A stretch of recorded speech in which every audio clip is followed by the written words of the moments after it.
So we're going to build on that, and we're going to start talking about innovation and creativity. And to help me do that, I'm going to welcome on stage Jane O'Riordan.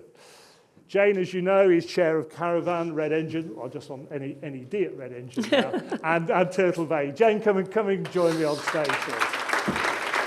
Now, Jane's going to run the next panel really on those things, but you'll be working with the government and the sort of hospitality sort of workforce. Tell us a bit about what you're doing, because one of the issues for you is trying to get innovation really embedded in this sector.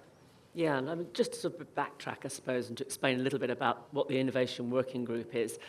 I suppose it's been around for a couple of years now, and it is a cross-sector collaborative effort, an idea working together to try and overcome some barriers and make some change, and really try to kickstart some innovation.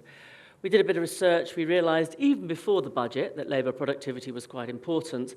And so we ran the first of our workshops in May, and many people in this room were there.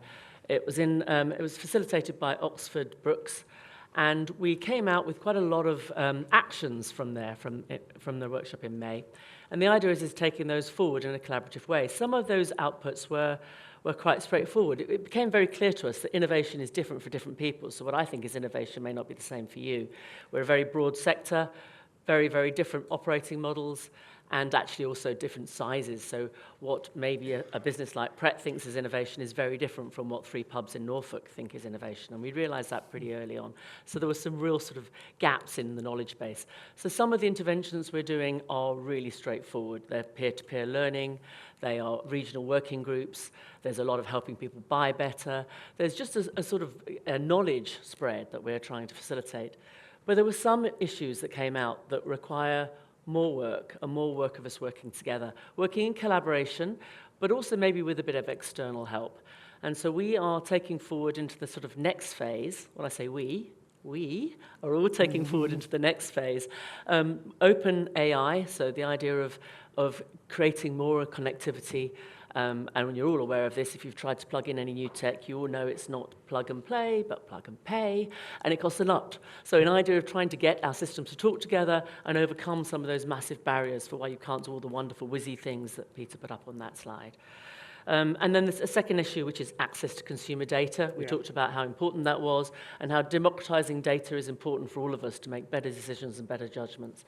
We are taking some of the outputs of that day forward into a next process, and that process is called a pitch and pilot process, and we will be taking that forward, working with some of the good operators in the sector and some of the new startups and scale-ups in the sector, using some professional help and trying to take that forward into effectively, we're going to fast forward some innovative change and getting as many of you to pilot as possible.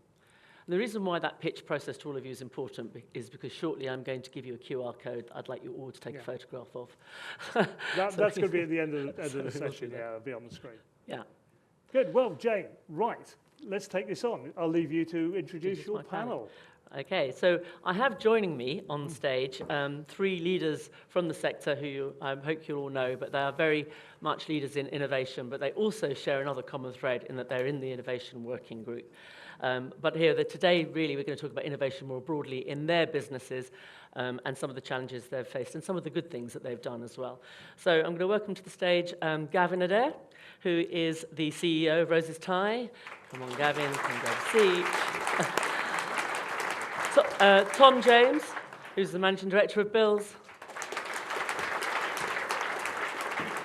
And Sarah Venning, who is the Global Chief Officer for Digital and Data at Merlin Entertainment.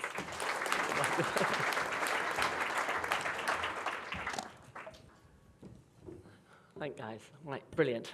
And maybe I'll just start by just maybe letting you all talk a little bit about the innovation in your businesses, maybe talk about some of the challenges, and maybe some of the things that worked well, so we just can get a flavour of sort of the things that are going on. And I'm talking now about more generally up until this point, rather than the challenges facing us from now on. So let me start with you, Big Gav. What a way to start. So Rosa's, for those who don't know, Rosa's Thai is a hugely imaginatively named Thai casual dining business. I've had the pleasure of leading the business for about 7.5 years. I joined when I met Alex and Saipin, who founded the business when they had 8 sites, and joined when they had 10. And part of the reason for telling you that is not to introduce just to introduce the business to those who don't know it, but to set the context of how impressed I was when I joined that a business of that size had already been so innovative.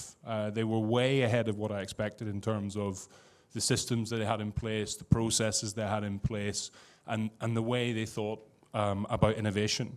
And I guess I realized quite quickly that the big challenge that I was going to have was how to help them grow and I guess grow up without losing that real innovation that it was the heart of everything that they did. And more recently, then reflecting ahead of the panel, it struck me that that innovation, yes, a lot of what we're talking about is about taking costs out and doing things more efficiently, but really it's about entrepreneurship and growth and ways that we can achieve that. So it's still very close to my heart. It's a little, I feel it's a little bit more difficult in a slightly bigger business, and yet I feel it's even more important than it was that time ago. Brilliant.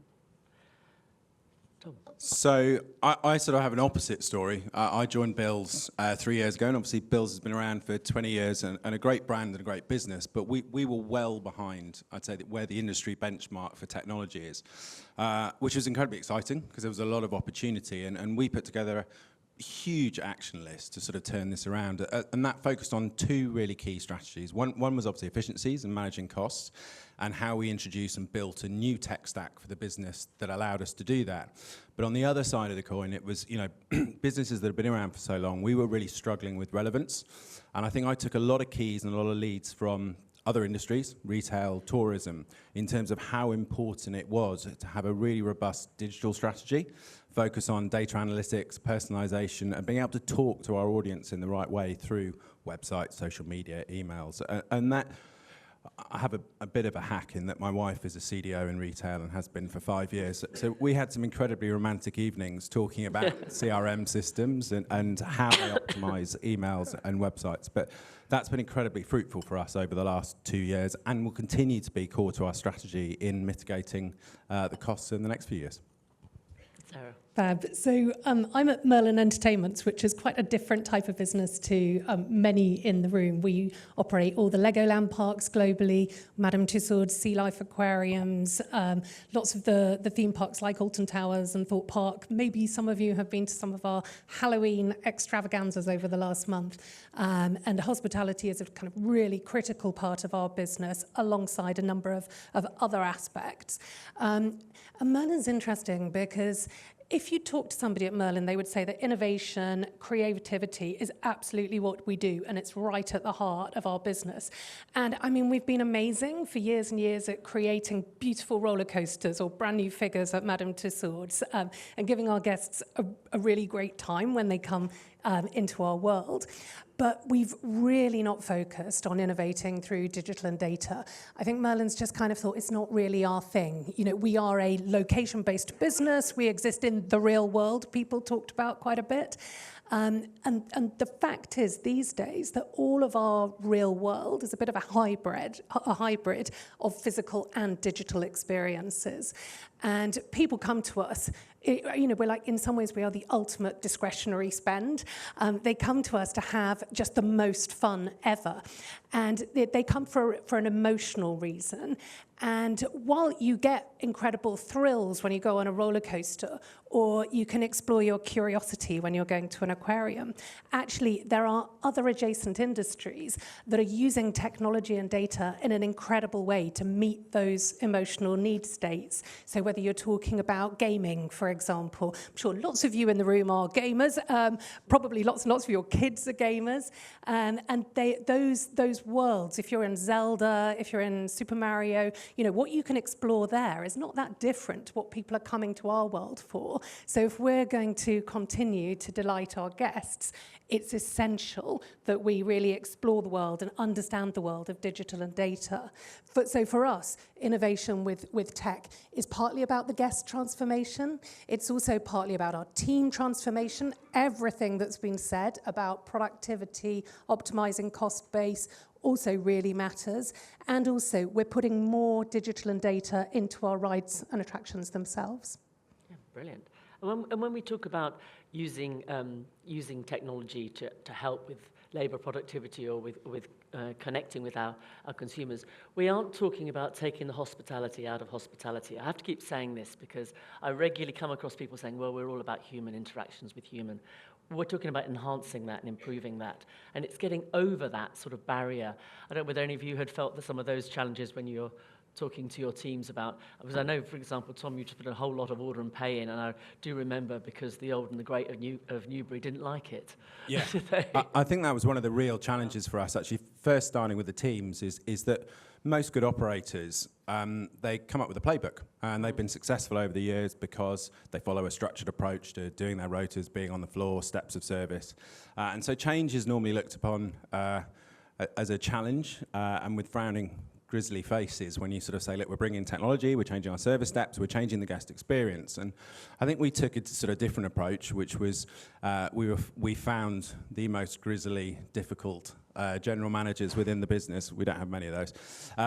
But that's where we used them as the ambassadors. We took them on the journey, we went through it, and we showed our goal was to free up your time as a manager so you could spend more time with your guests, more time on the floor. We worked with them, we did that, and then that then ended up having this ripple effect through the business because they're not going to listen to someone like me, whereas they will listen to a peer who said, actually, this has been game-changing for us. We've seen our spend go up. Our guests are really happy. The other side of it was then obviously with the guests, and I think that's something really important with technology, as we found, is there's, as I'm sure you all experience, you open up your LinkedIn, you go to your messages, and you are inundated with people selling you the next great product that will change your world and fix your problem. And I think all of this technology, and we had some really strict rules when introducing a tech stack, was we had to run it through our brand filters. It is, what does your guest want? What do your teams want? What does your brand represent?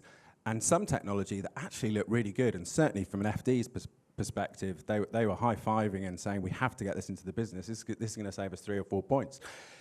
That's not going to work with our guests. And I think running tech through your brand filters is absolutely crucial.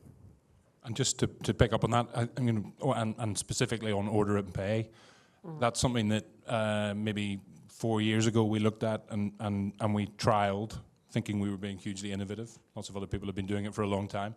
But we trialed it and we actually pulled it at that point, feeling that it wasn't on brand. So really simple, sort of, those of you who know the business, it's sort of somewhat no frills in terms of the environment. It's just fantastic plates of food in a simplistic calf feeling environment.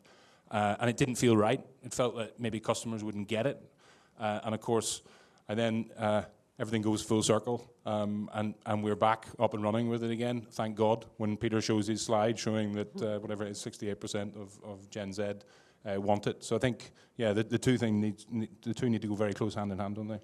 I think with order and pay at table and that QR code ordering, I think the key thing that we learnt is you've got to present all the options. The guest profile has never been more diverse in the industry in terms of what people want. It can not only change by generation, it can change by time of day. If I'm popping in for a coffee and I'm in a rush, I'll use a QR code. Totally different in the same venue experience in the evening where I want to sit and relax and interact with someone. So our sweet spot was definitely present all the options to the guest. You cannot eliminate the human element because the majority of our guests still want that, but you have to present those options because the market will grow into there. We are heading in that direction, and you don't want to be left behind. I think the other really critical thing is running it through the guest filter, but also running it through the operator's filter as well. It can be easy to be seduced by something that looks like it's going to pay back beautifully and it looks kind of super shiny and everybody gets really, really excited. And then you try it with your frontline teams. If it makes anybody's jobs harder, it's going to bomb. Right? When you're putting out really digital solutions, in our organisation, we talk about them needing to be win-win-win. They've got to be a win for a guest, right? Because if the guest doesn't like them, they won't use them. Pointless from everybody's time. It's got to be a win commercially, because if it doesn't make money, ultimately you're not going to get continued investment. And digital investments are not for Christmas. You know, they're not just once. You have to keep feeding the beast after you've put it out there. It's much easier to launch a product, especially a guest-facing one, than it is to take it away. But it's got to be a win for your teams. It's got to be seamless. You've got to have thought through how it's integrated into their day-to-day jobs. Because if it doesn't, they'll just kill it. They won't tell you, but you will find out that it's not being used in your branches. It's not being used at the front line. And you can kid yourself with some really lovely looking business cases and some great slides. But if your frontline teams are thinking, this is actually a pain in the neck, you're dead. You're just dead. Yeah. And so if you are sitting out there at the moment considering all these things, like many people in the audience will be, so we got any advice for what they should be doing now, faced with the labour challenges that we're all going to be faced with? Anything they should all be doing? I think keeping really practical is one of the most important things here, and not being seduced by slideware and fancy presentations, but just like keeping it really, really grounded in the challenges you're facing today. I think having enough skills internally to be able to buy intelligently really matters. Now, obviously, not everybody is going to be able to have a fancy schmancy digital team that's got loads of people in it. But I think it is really important to have enough depth of knowledge internally to be able to buy smartly. And Tom and I were talking earlier. It's funny, like when I started my career, you used to have like the marketeers at one side of the playground, and they were the really cool kids, and then you had the tech people on the other side of the playground who were the real saddos that nobody talked to. and now you find technologists who are steeped in the customer, who like really, really understand customers, and you have marketeers who deeply understand data and are kind of much more technical. And I think that's sort of coming together. So you've got both sides of the coin, incredibly important. And I think that counts whether you're thinking about internal users or whether you're thinking about external guests. But I agree with all of that, Sarah, but I also think we need to not lose sight of the fact that innovation isn't just about tech. It's not just about tech. It's about having a product that's relevant, having an offer that's relevant, and then using tech to help you communicate that more effectively, thinking about channels, thinking about ways that you can actually help people understand what it is that you're offering. But if you stop the innovation, we caught ourselves about 12 months ago. Maybe our innovation in terms of our food wasn't where it needed to be. And just going back to basics with that and going back to the really authentic recipes and not trying to be a little bit more accessible to people really raised the bar again. And then our next challenge is, okay, now we need to go explain to people why we've put fish sauce in the green curry, why we've put tamarind in the red curry, what difference that actually makes. Don't be turned off by it, guys.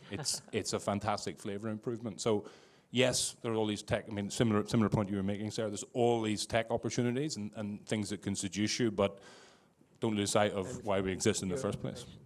I think one of the most interesting learnings for us as a whole group actually was using, we are now 100% data-based decision making, and everything we do is how can we get more data, how is that data presented, again taking that from retail, but then something like menus.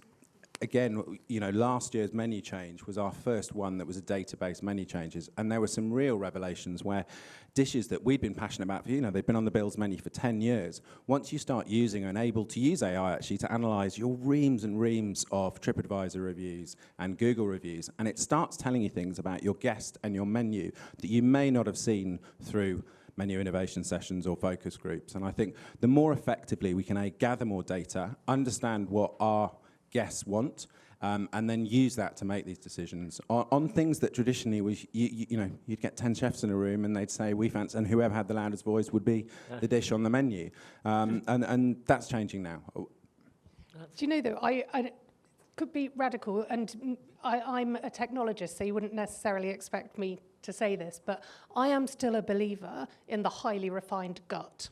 But I think that the highly refined gut is far, far improved with incredible data. And I think if you're gathering data about your products, about your what your customers want, then you can focus your judgment on a far, far narrower group of choices, rather than just kind of scattergunning your gut instinct all over the place when people have solved a particular problem before, and you don't need to be putting all that effort into reinventing that. So I think it's one of the quite lovely things actually about the business that we're in, that I think there is still a place for the maverick genius. I think there's a place for the incredibly skilled operator who's just been doing this for a really long time. But I think you can get so much more out of those individuals if you give them incredible data.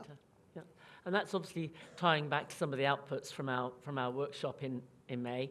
So we're talking about access to consumer data. We were talking about skills and the need to have people in your organization which have the skills.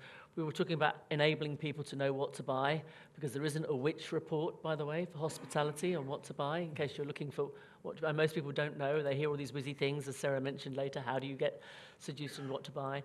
And then there's this idea of when you buy it, how do you make sure that it connects with everything else that you've just got? And then you find out that you can't use it anyway because you've got some monolithical POS system that won't talk to anybody. So these are big real-day challenges about some of the things we're talking about. It'd be useful to have just the panel's view on where we think those challenges sit in terms of the IWG and how we can take it forward. That's the working group that we're all on, by the way.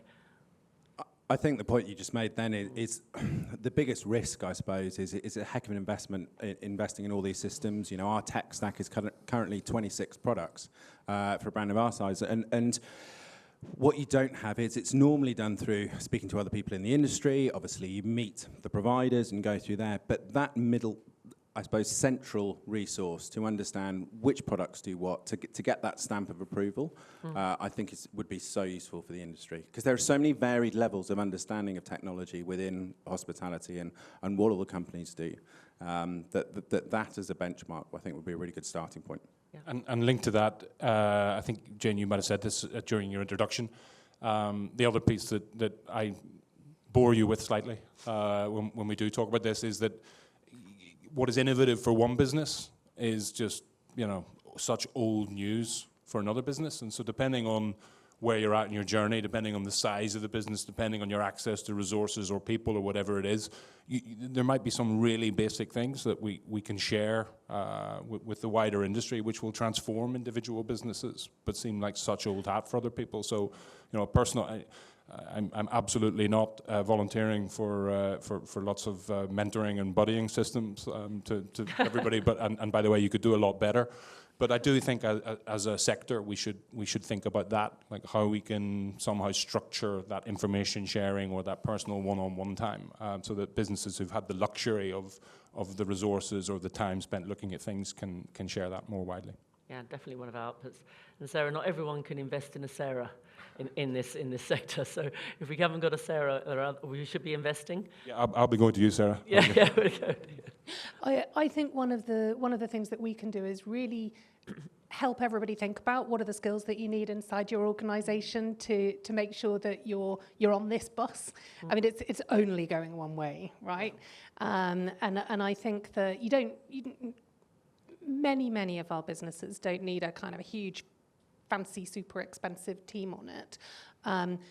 But we do need to think about this broader than what do you just have in your tech function. I think it's more about, how can we be thinking about our commercial functions? How can we be thinking about our marketing organization? How do we need to think differently in finance? I spend a huge amount of my time talking to my colleagues in finance and talking about life cycle of investments, and what can be capitalized and what can be OPEX. I mean, they're not the most exciting part of my week, but they're incredibly important in terms of, working out how can you give yourself a little bit more space to experiment here. I really think, though, that the fundamental thing here is about innovation as a team sport and as a mindset, rather than being something about technology. It's not. I mean, there's so much opportunity out there that's unlocked by digital and data.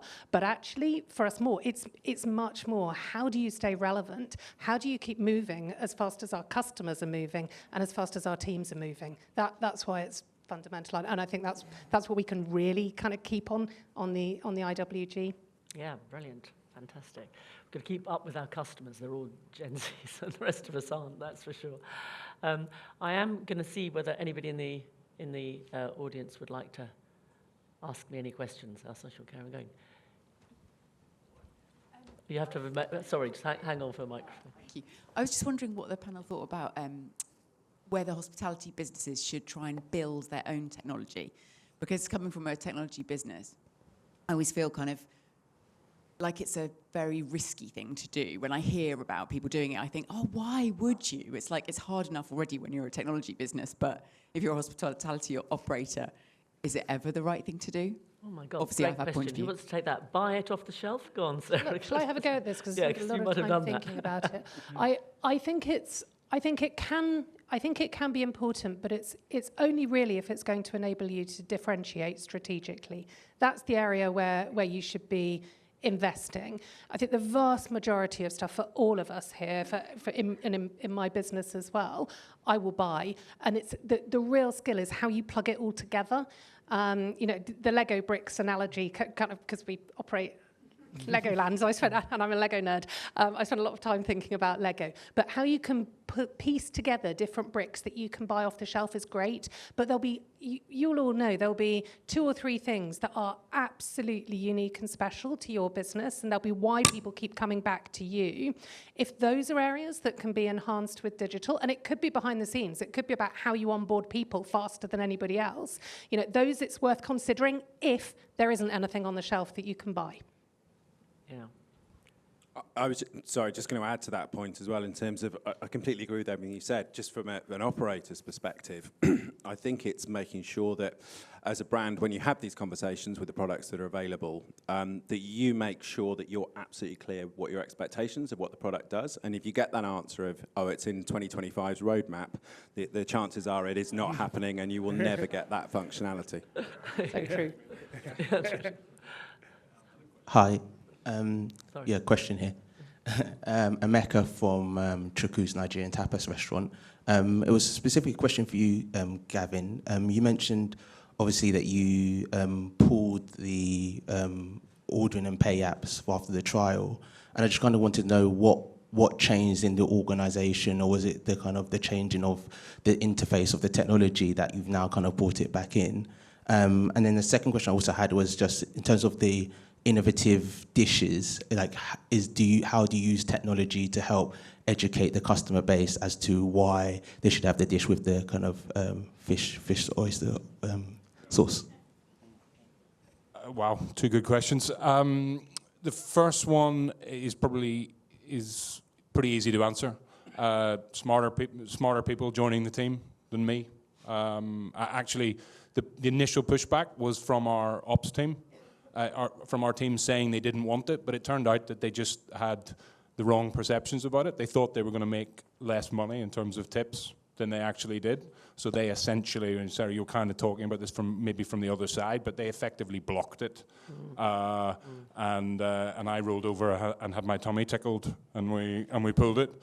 And then smarter, better operators than me convinced me that that's where we should be going. Tom made the point, that's where the market's going.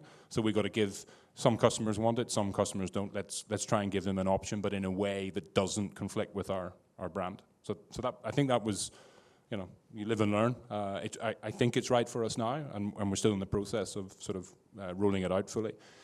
The second question, I think Tom kind of answered that in the way that he was thinking about, in fact, both of the guys did. I absolutely believe we look at data we have for a long time in terms of menu innovation, but then we have Saipin, our founder, is still actively involved and driving innovation in food.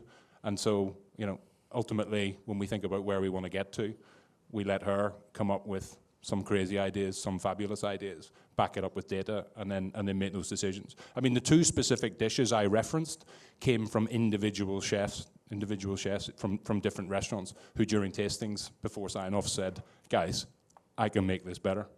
And honestly, the idea of a fish sauce in a curry just didn't make sense to me. When you taste it, it's fabulous. So, yeah. Anne. Which businesses do you most admire for their innovation and why? Wow. I think, I'll go first and say that I admire, from brief conversations I've had with both these guys in advance of the panel, I admire what both of them are doing, and I admire the way Tom in particular is thinking about retail as a benchmark. I think, personally, I've been slow to look outside the industry, and so that's where I am now looking to, as much as anything within the sector. So there are, of course, businesses who, but it's hard to name check anybody, because that point about different people doing what's right for them at this stage in their journey, I think is pretty important. Anybody got another favourite? Go. Give me another minute to think. So this is outside of our industry, but it's one that's very dear to my heart, partly because they're one of our massive shareholders. But I think Lego have been extraordinary over the last 10 years in terms of, like plastic bricks. It could have been like the least relevant product at all, kind of in 2024. But the way that they've thought about play and the role that play plays in their customers' lives, and they've been so centered about what's true and unique about their product and respectful to the original product, and they've just innovated like heck. So the gaming franchises and the movies and the way they've reached out into their communities of complete Lego obsessives, and all of the stuff that's been done with adult fans of Lego, the work that they've done with different IPs, Minecraft. I think that they've done a really class job. I'm going to give two answers. One of them is something I absolutely covet, because it's incredibly relevant for us as a brand, is authenticity, and being able to deliver your brand message in a really clear, authentic and fun way. And I think certainly as part of looking at digital strategies, I just admire the way that Pizza Pilgrims talk to their audience, and their socials is something that we spend a lot of time looking at and why it works, and it is incredibly authentic. The others is kind of a whole host of different brands for different reasons, where you just stand and watch various elements that are relevant to your brand. I was walking here today, the Vietnamese brand Hop, and there were little touches, the way they present their ordering system, their screen, and it wasn't over. There's some geeky stuff that I really liked in terms of just the way the numbers flipped when it did its change for there, but the way that it had been thought out on the guest journey and how that store worked for delivery. It's obviously a big part of that business, to have a screen outside so that the delivery drivers could wait out there. They're not getting in the way of the customers as they're coming in and out. And I think it's constant. I think, as a leader now, you should always be walking around and looking at, wow, how have they done this? What is the best way of doing that question? So there's probably a list of 15 or 16, 17, 20 brands that I could list for that. I could give you many as well, by the way, but I'm going to pick one of mine just because nobody else has. So I actually think, just as something different, I think the Turtle Bay 4 days at the Bay, so they've introduced, this is innovation within their teams. So people who are on salary in Turtle Bay work 4 days a week, and I think having a 4-day working week in hospitality is very innovative. So, but I mean, that's just a different sort of innovation rather than just a consumer-facing one. But I agree, there are so many people with different spikes that we could talk about. Who's yours, Anne? Who's yours? Yes, come on, Anne.